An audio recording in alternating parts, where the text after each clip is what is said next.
Kia ora, good afternoon. This is a 3 News special on the Pike River mine explosion, and there are fresh developments, though still no contact with the 29 miners underground. The mining community is a close-knit one, with the mine itself between Reefton and GREYMOUTH.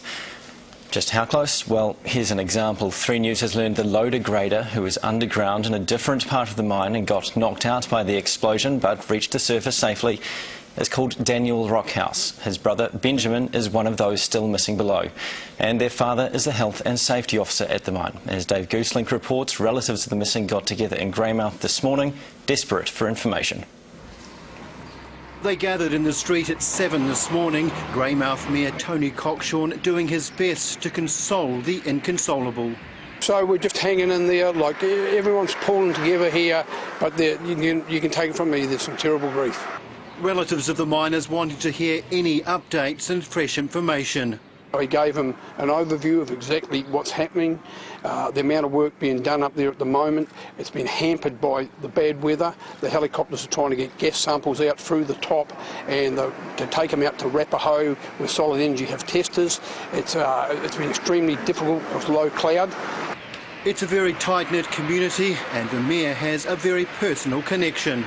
I've got a councillor that's down there. I know lots and lots of the people down there. Look, I saw one of the fathers come in this morning beside himself. I mean, that nearly got me going too. It's so tough. And when the Mayor and the company men went off to a news conference, the relatives went off to church. They're from Reefton, they're from GREYMOUTH, they're South Africans. There's a huge spread of miners, and it's just a case of everyone in this community is affected in some way or another. We all know them. It's heartbreaking to see some of the faces in there. If last night was the worst of their lives, today isn't going much better. Dave Gooselink, 3 News.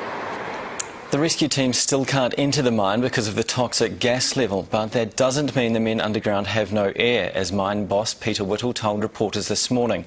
Jane Luscombe reports. It's been a long night with no news from within the mine, but Pike River Coal Chief Executive Peter Whittle has spoken to one of the 2 men who escaped yesterday.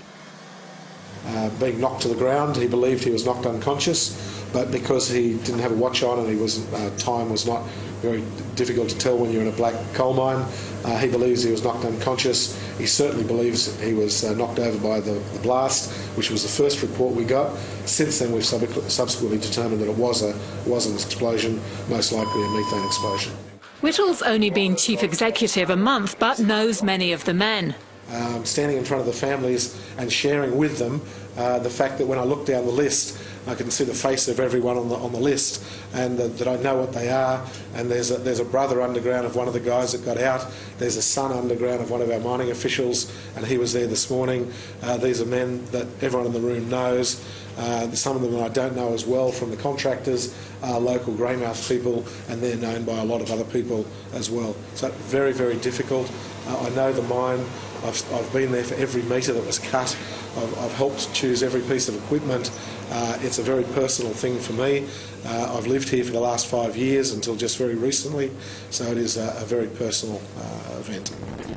The mine's ventilation system is not working, but all of the miners carry equipment which generates oxygen from their own breath.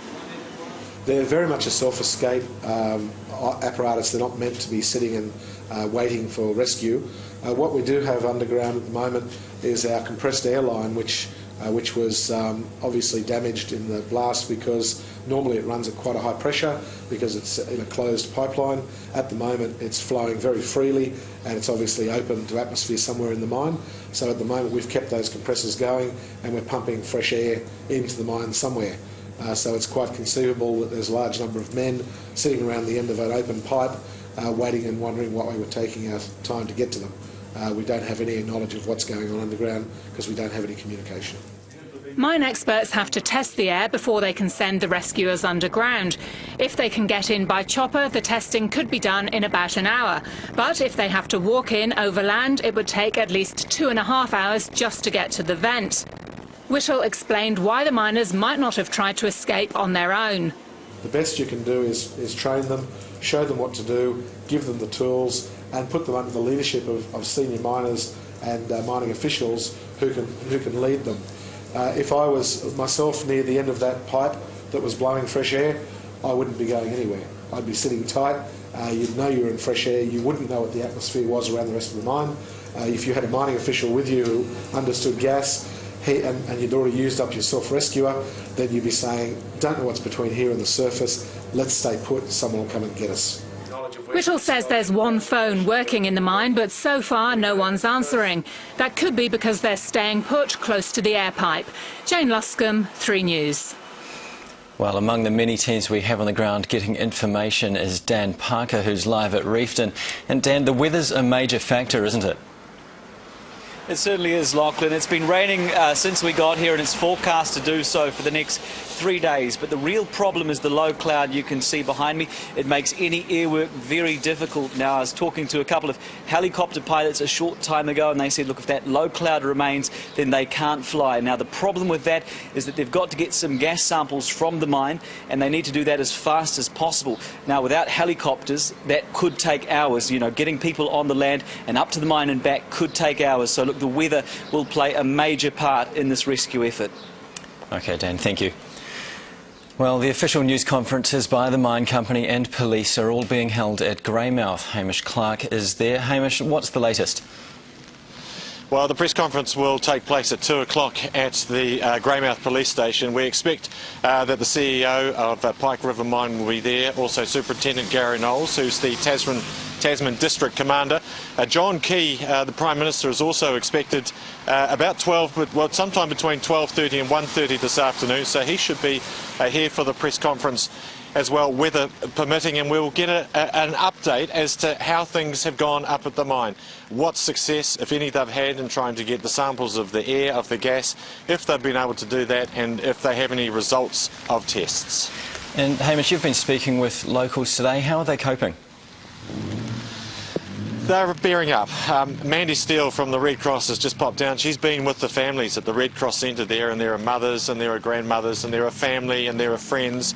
And it's been a really restless night for those who are intimately connected with those stuck in the mine. So they'll be tired and they are after information.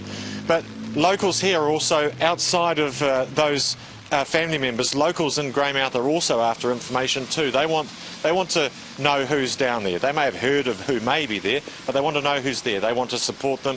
They want to find out because they know of other people, whether it's a mother with children on the farm whose husband is not there because he's in the mine. They want to support them, help them, and offer them lots of hope in this difficult time. OK, Hamish, thank you. As Hamish mentioned there, the mine company's boss, Peter Whittle, has promised a new briefing on developments at 2 o'clock this afternoon. 3 News will have that briefing on air live, so join us again then, and of course again at 6 for a full 3 News special program. For now, good afternoon.